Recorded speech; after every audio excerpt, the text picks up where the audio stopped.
पहले जी मैं राजे साजद साहब ना शुक्रिया अदा करना वा कि अज ये साढ़े नाल साढ़े बजुर्ग साढ़े चाचा वे राजा साजद साहब मटोरै सूं जरनैलों की ये धरती है। पाक फौज ने बड़े बड़े जरनैल जेड़े वे वो इस धरती विच पैदा होए और पाकिस्तान फौज नहीं और पाकिस्तान की सलमीयत इन्हां लोगों का बड़ा हाथ था। असां सब तो पहले इन्हां सारे जरनैलों की सलाम पेश करने चाचे साजद साहब ना शुक्रिया अदा करना। इन्होंने बेटे वे आरजू साहब वो साढ़े एक अच्छे भाई है दोस्त है अजकल परदेस ही होने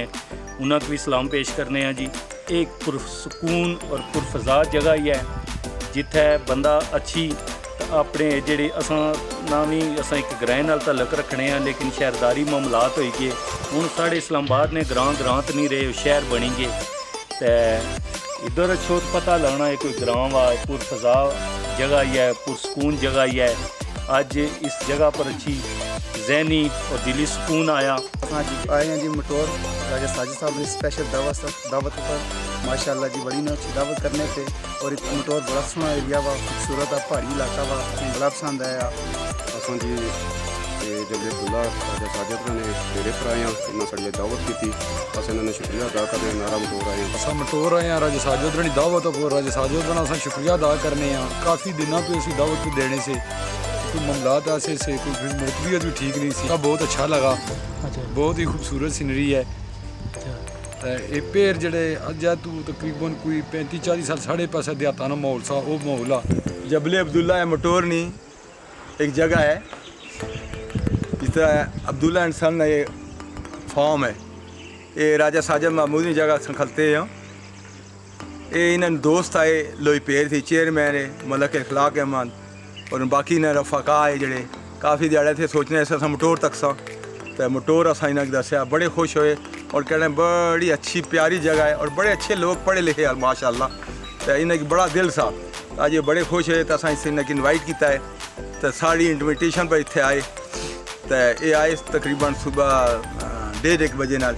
इतने हूँ गपशप होनी पी है असा इन्हें बाकी इलाका भी दसा तो असा इस की दसिया वा कि इतने माशाल्लाह इन्हें बड़ी इन्हें दिल सा भाई असा तक्का मटोर इतने बड़े बड़े इतने अफसर है जनरल है राजा अखलाक है DAG आई शाही ने और जरनैल है जना खालिद नवाज आसफ नवाज शाहद महमूद असद नवाज और अच्छे अच्छे बड़े जे इतने रोफका है जनरल जमाल और अहमद कमाल साहब मरूम उन्होंने बड़ी ना है इलाके ध्यान से असा तक सा रहा ग्रां तो असा इन्हें दसिया असा इन्हें बड़े खुश होए बल्कि चेयरमैन है लोई पेर ने तो पहले माड़ी तो सारे जो सुनने बुझने सारे मैं सलाम और जो मलक साहब जो आए जितने मलक उतों आए पाकिस्तान टाउन कुरंग टाउन चो मैं आप पाकिस्तान टाउन रहना लेकिन असली माड़ा जहाँ ग्रां या मटोर आ तो ये बड़े अस माड़े बहुत अच्छे तलकात इन्हें लोगों थे लोई पेर तो तकरीबन 10-15 साल तो माड़ा इन्हें तलका बहुत ही अच्छे लोग है बहुत ही अच्छे लोग कोरे कोरे मैं क्या रखो जुला अच्छो आओ जुलिया आओ चलिए पाने करने आखिर इन्हें बड़ी शुक्रिया मैं अदा करना जो सारे आए खास कर मतलब खिला करना मतलब खुरम हो रही है और जितने भी मतलब 10-12 बंदे मतलब के सारे में शुक्रिया अदा करना और मुड़ी मटोर है गल मटोर अल्हम्दुलिल्लाह के हर एक बंदे ने ख्वाहिश कह रहा है मटोर ही पैदा होना चाहिए। मटोर एक बहुत अच्छा ग्रां बहुत पढ़े लिखे लोग है और बहुत ही अच्छे लोग है। मटोर न बंदा मटोर है बंदे की समझी सकना वो पेशा गया है बंदा 12-30 साल दोस्ती यारी लाई रखे ना नहीं समझी सकना। तो बाकी अल्हम्दुलिल्लाह कैसी मेरे TV भी आया कि जिसे माँ पूछनी भाई जनरल पैदा करो भाई 12-13 जब मतलब जनरल जमाल साहब है सारे कुछ जनरल कमाल साहब से अगला जान चाहे चंगा करे जनरल असद से फौत हुई है जनरल